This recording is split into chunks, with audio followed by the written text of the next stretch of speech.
May the words of my mouth and the meditations of our hearts be acceptable in your sight, O God, our strength and our Redeemer. Please be seated.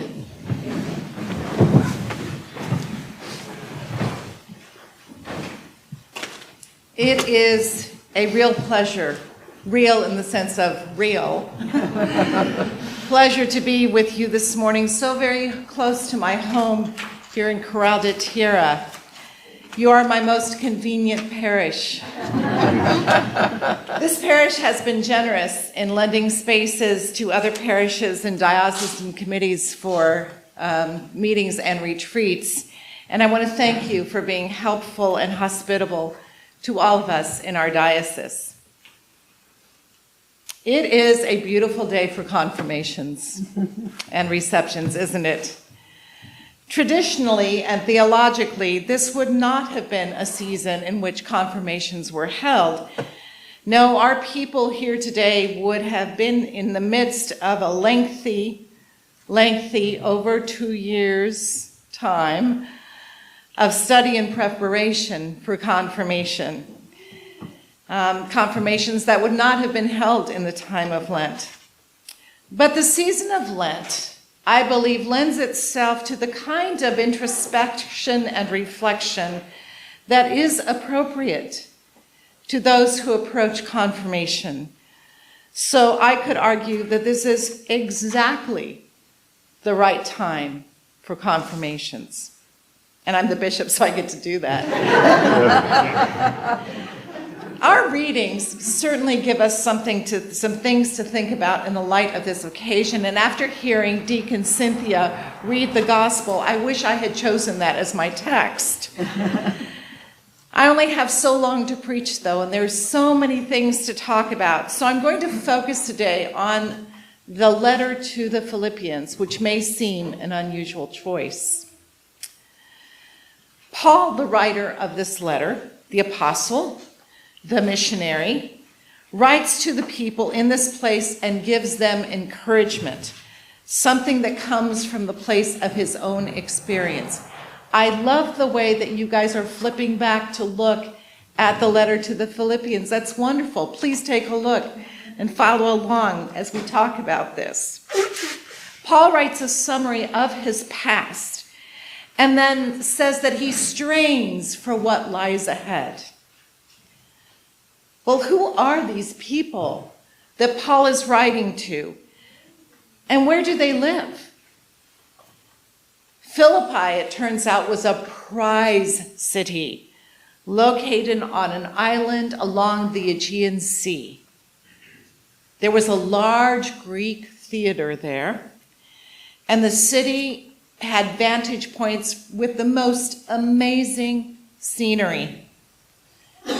The Apostle Paul went there at least twice to visit that little congregation of followers, and they became a prominent community, now one of the oldest sites of Christianity in the world. But despite the beauty of their scenery, there is some discord among the people in the congregation. We don't know exactly what was going on, but Paul makes an effort to get everyone to step back and to give them a broader view. And to do so, he uses his own story. Well, if you look at the first part of the fragment that we have from the letter, Paul essentially puts forth his resume. Do you see that? Paul, previously known as Saul, had been an upright member of Jewish society, born into a good family, obedient to the law. He was a Pharisee, which meant that he regarded the laws of Judaism as predominant and as important.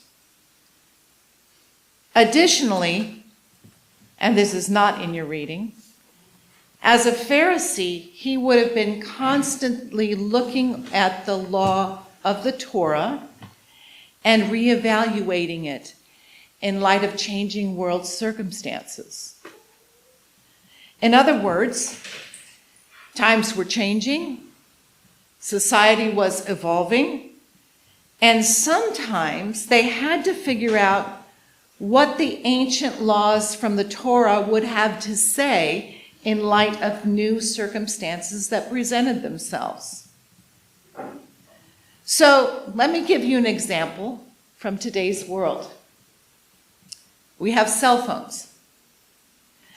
What does the Torah say about cell phones? Nothing. Because ancient peoples didn't have them. But the question comes up, is it okay for people to use cell phones on the Sabbath? Well, that's an interesting question. You can imagine all the Pharisees like Paul sitting around and debating this question. Well, is the cell phone being used for work? Well, if it is, then no. It is not okay to use the cell phone on the Sabbath. Do you have to pick up the cell phone? Well, yes. Well, then no, you cannot use the cell phone on the Sabbath, might argue one Pharisee, because you have to pick it up, and that would be work.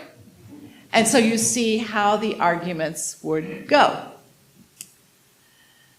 So, while not exactly having discussions about cell phones, you get a sense of the type of argumentation that Paul would have been involved in as a Pharisee.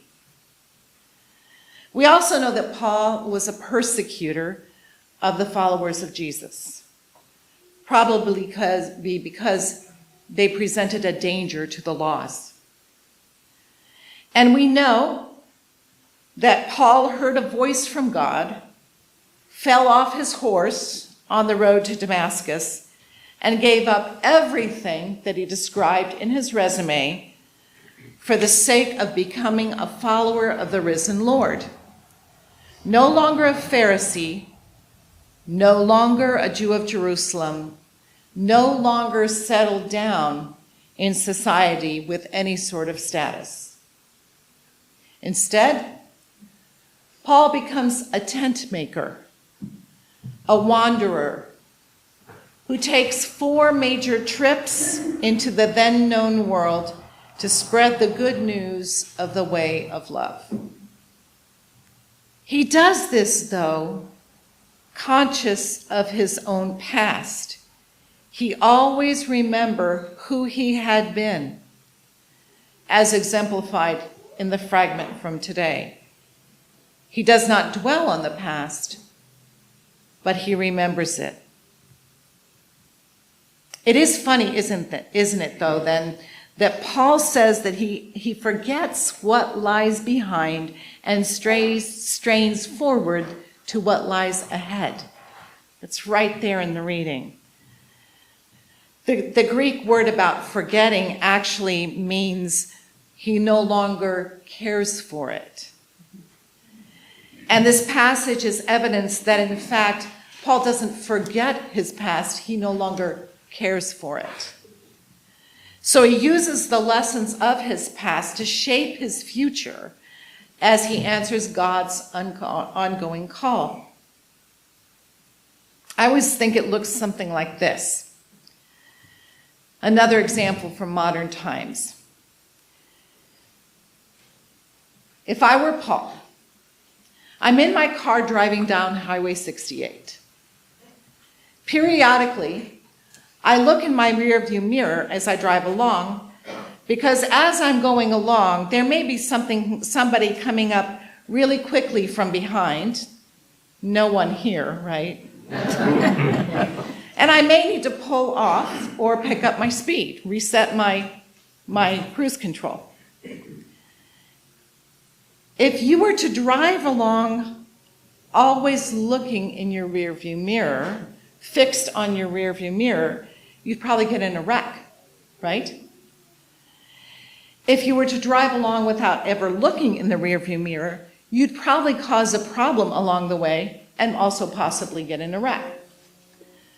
So the rearview mirror is actually a handy tool. We move ahead, facing forward, walking the way of love in our lives, But we do refer to the past and the lessons that we have learned, our experiences. Those are important. We aren't stuck in the past, as the Apostle Paul says, forgetting it or no longer caring for it, but we use our own past experiences to help us move wisely toward our future. This lesson is important for churches and dioceses. Now, I've heard this pandemic referred to as a long season of Lent. I can see why some would say that.